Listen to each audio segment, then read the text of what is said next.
सबसे पहले तो हमारे तमाम मेहमानों का अभिनंदन है, तमाम व्यूअर्स का अभिनंदन है। मेरे साथ आज जुड़ रहे हैं खास तौर पर डॉक्टर सुधांशु त्रिवेदी, भारतीय जनता पार्टी के लोकप्रिय प्रवक्ता हैं, सांसद हैं, आपका अभिनंदन है। और इस साल जो स्पोक्स पर्सन की रेटिंग आई उसमें नंबर 1 पर भी आए, तो उनका जोरदार स्वागत है एक बार फिर से। मेरे साथ स्वामी दीपांकर हैं, आध्यात्मिक गुरु हैं, उनका अभिनंदन है।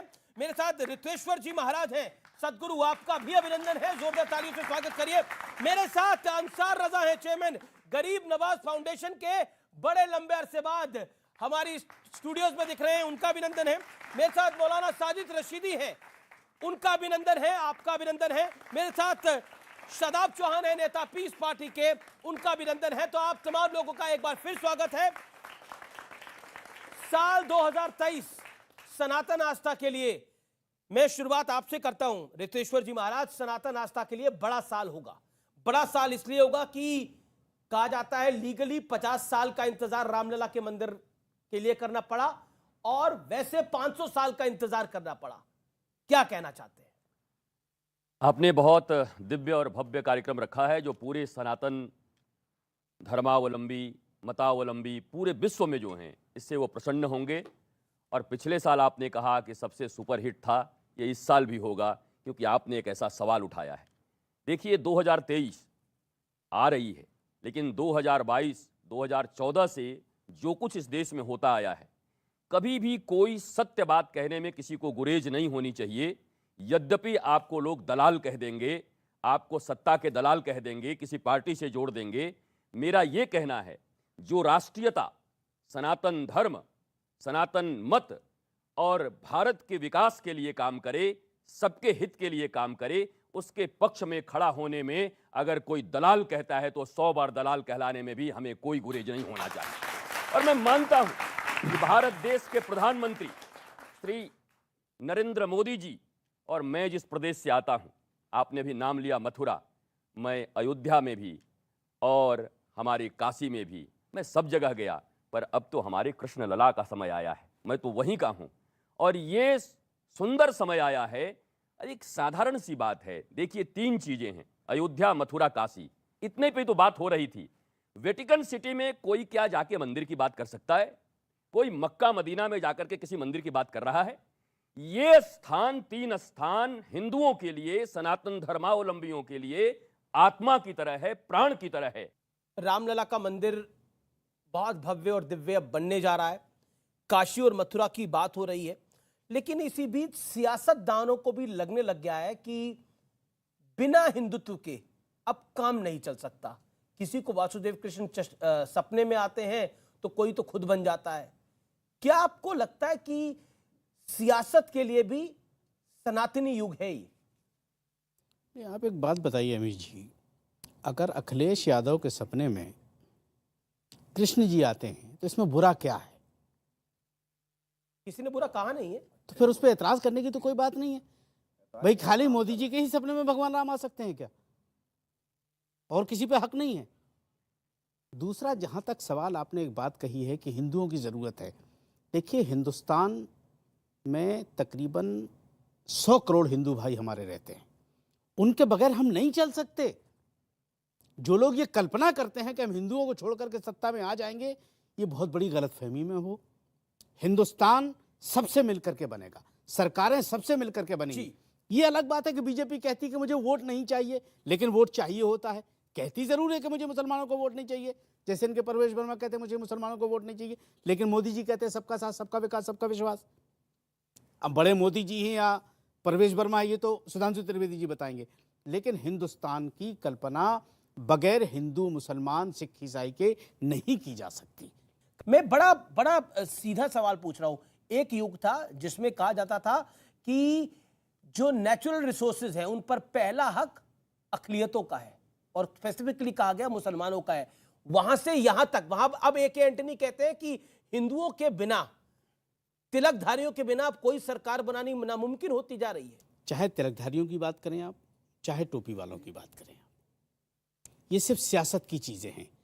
आज स्वामी दीपांकर जी महाराज बैठे हैं, या महाराज जी बैठे हैं, या सुधांशु त्रिवेदी जी बैठे, हम लोगों में तो कोई मतभेद नहीं, हम तो आसपास बैठे हुए हैं। लेकिन जब सियासत की बात आती है तब लोग हिंदू मुसलमान करते हैं। क्या ये लोग जो आपके दर्शक बैठे हैं, आपने मौलाना साजिद रशीदी साहब का नाम लिया, क्या इन लोगों ने ताली नहीं बजाई क्या इनके नाम पे?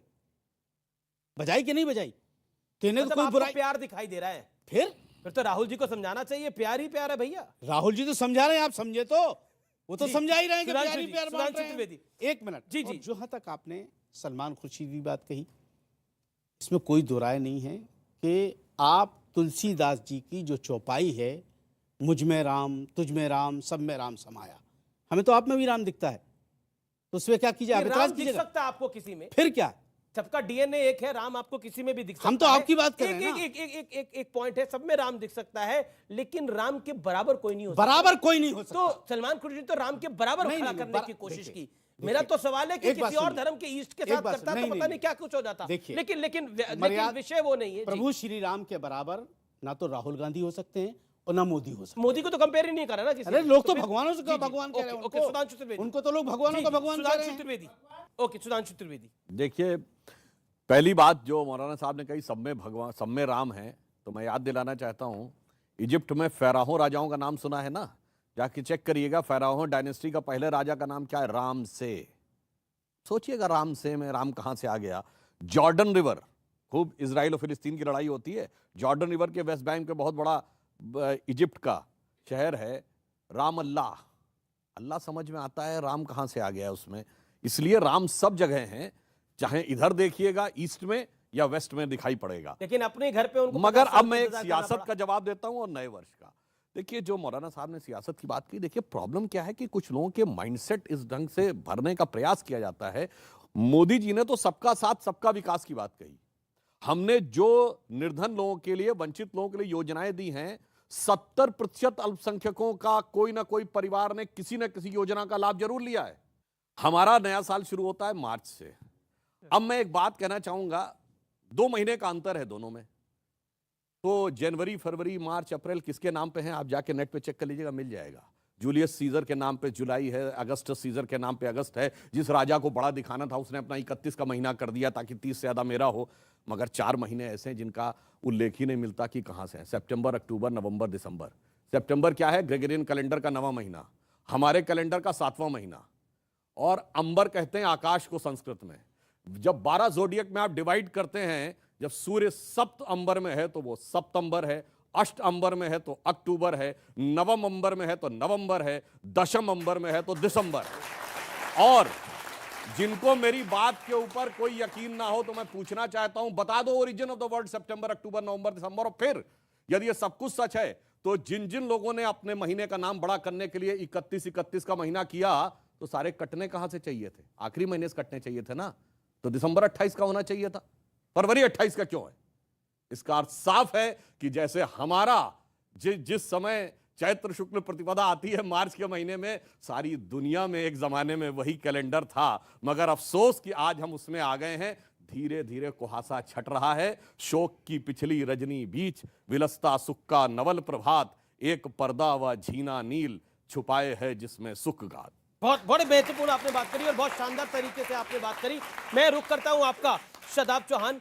आज हम जब बात कर रहे हैं सनातन युग की, सनातन साल की, तो कई चीजें दिमाग में आती हैं। पहली चीज ये आती है कि इस देश के अंदर हर पॉलिटिकल पार्टी को रियलाइज होने लगा कि हिंदू भी अब एक बड़ा वोट बैंक है, उसको अवॉइड नहीं किया जा सकता। अमीर जी, हिंदू भी बड़ा वोट बैंक नहीं है, हिंदू ही वोट बैंक है। मुसलमान तो कभी वोट बैंक था ही नहीं ना है। मुसलमान कहीं वोट बैंक नहीं है। और ना कभी आप देखिए कब मुसलमान प्रधानमंत्री कब बना, हमेशा हिंदू या सिख ही बने हैं जनरली। तो दूसरी चीज जो अभी सुधांशु भाई ने कही कि 700 के लिए दे देते हैं वो वोट नहीं, जो नहीं दिया, मुसलमान वोट नहीं दिए, 70% योजना का लाभ उठाते हैं।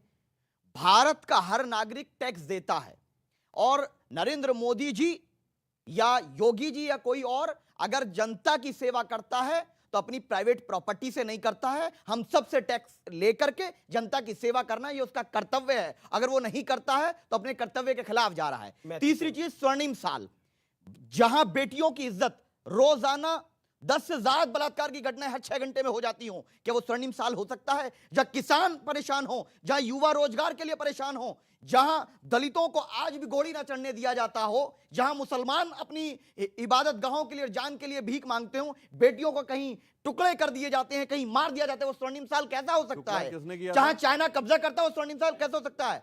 चाइना कब्जा करता है स्वर्णिम साल, उसको बिल्कुल चाइना नहीं ने हो कौन सा सकता। कब्जा कर लिया हमारे ऊपर? सनातन का स्वर्णिम करा था 1962 के अंदर। नहीं, सनातन का स्वर्णिम साल वो होगा जब कैलाश पर्वत हमारे अंडर में होगा और पेंगोंग से लेकर सारे इलाके में हमारा सारी होगा। उम्मीद आपको और मोदी जी से ही है, इसका मतलब जब लाहौर नरेंद्र में मोदी जी तिरंगा सारी उम्मीद है, लहराएगा, पेंगोंग भी लेकर आएंगे। जब लाहौर में तिरंगा लहराएगा वो स्वर्णिम साल कहलाएगा। बताओ सुधांशु जी, बताओ लाहौर में तिरंगा कब लहराना है? शादाब चौहान तैयार है, मौलाना साहब तैयार है, अब सुधांशु जी कब तैयार है देश पूछता है। ठीक है जी। अब सुधांशु क्योंकि पॉइंट कर लिया, मुझे 30 सेकंड, फिर मैं दीपांकर जी और आपके पास आ रहा हूं। ओके रशीद जी साहब के पास। लाहौर में उस दिन तिरंगा लहरा जाएगा जिस दिन भारत का कोई नेता अपनी कॉन्स्टिट्यूंसी को दिखा के ये कहना खत्म कर देगा कि देखो ये मिनी पाकिस्तान है।